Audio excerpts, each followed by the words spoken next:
So you keep hearing from the Prime Minister and the previous Prime Minister that they're getting on with doing what British people want, and that's because they've spoken to them. I have never spoken to any parliamentary member, politician on my doorstep or in the street from the Conservative Party.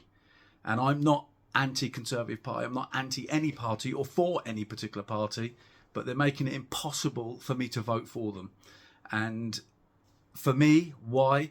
It's because of corruption and lies and deception. So stop telling me it's about what British people want, that's what you're getting on with, because you're welcome to come to my house and have a cup of tea and I'll tell you what I want.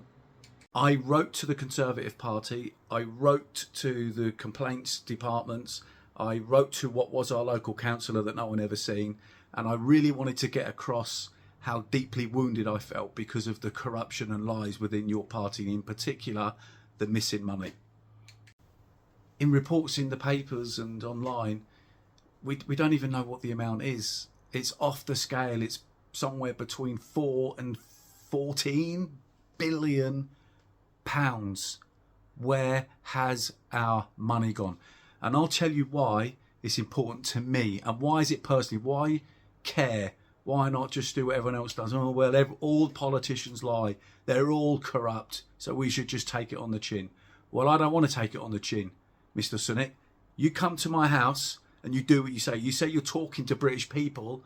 I'm an honest individual that's had to fight through life to come back from the ashes and to keep on going. I've not inherited anything from anybody, unfortunately. I have to fight for everything. So you come to my house and I'll tell you what it's like to fight through life, trying to be honest. Before COVID, we unfortunately were defrauded out of a lot of money. It cost us huge, thousands and thousands of pounds.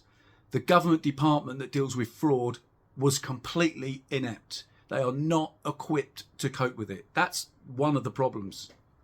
The other problem was when things really started to go wrong, because my wife fell, unfortunately, critically ill and was fighting for her life, and this went on and on and on, like sometimes these long-term illnesses do, and we weren't equipped for it. Okay, I'm not blaming anybody for that.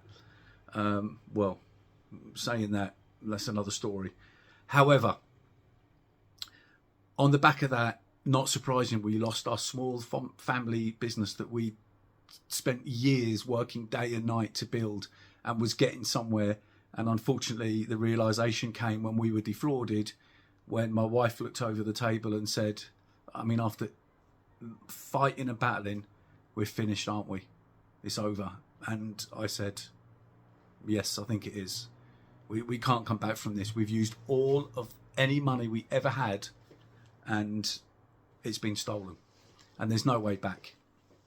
But on the back of that, we lost our home and we lost our business, our livelihood, our income. We never received any benefits from any department, and we were selling things. It got so bad, we were selling things. There's some very personal possessions of some value that we sold on eBay to buy train tickets to get my wife to London to keep her alive. Having got through that, and well, it's still going today almost, we were then hit with HMRC coming to us and saying that we'd had extensive errors on our tax returns. The last line when you do a tax return online, the last thing you click on says, you do realise it's an offence to lie to the government. Anyone that's ever done that knows that's what it said. Every time we ever clicked on that was completely hand on heart being honest. Apart from we had an accountant, which we didn't realise, and some correspondence were going to the wrong address. Without going in, I've got stacks of paperwork. In fact, I'm going to grab a file to give you an idea, which I've never left. I'll grab it. Well, this gives me like palpitations. I just scanned through some of this to remind me and to the level of stress that this put me through, which is basically thousands of pounds. Thousands in fines, not unpaid tax, fines for disputed, which I stand by today, they were wrong, over a company vehicle which we never even owned, and I appealed, and I've got all the appeal letters here. I had all the evidence I'd sent to them, which was to say, you are wrong, you have the wrong information. And they sent correspondence to what at the time we had invested in a second property, and they were sending all the correspondence there, not to me, and I never knew. And one of the things they said when I called was, well, you should have called and checked. What? So the everyday person goes, what shall I do today? Oh, I know, I'll have to phone the tax office. I can't even go back to putting myself in the mindset I was in when this was happening. And the rest was like fines, basically, for not replying, and it was thousands and thousands of pounds. We paid every single penny of that back, not unpaid tax, fines for stuff I didn't know about or disputed, and they would not let me communicate with them. It was so stressful, and anyone that knows that's ever tried to talk to them, you ring and you spend 45 minutes holding, and then they talk to you like you are just a bug under a stone. It was horrific, and actually I'm amazed I'm still on this planet with what this put me through. So we fought back. Eventually we managed to work our way out. We didn't steal anything. We had old broken laptops and some information, and we just went and we found a new brand and some new ideas.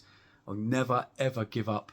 And even my wife was ill, and she would absolutely never want to just sit back and take handouts and what have you. So she sat like hours and hours and hours, doing data entry and trying to find new customers and helping us with our new idea, because we wouldn't qualify for anything, and she will never want to sort of just sit back and take handouts. So that's what we did, and we fought back. Years and years and years of grafting.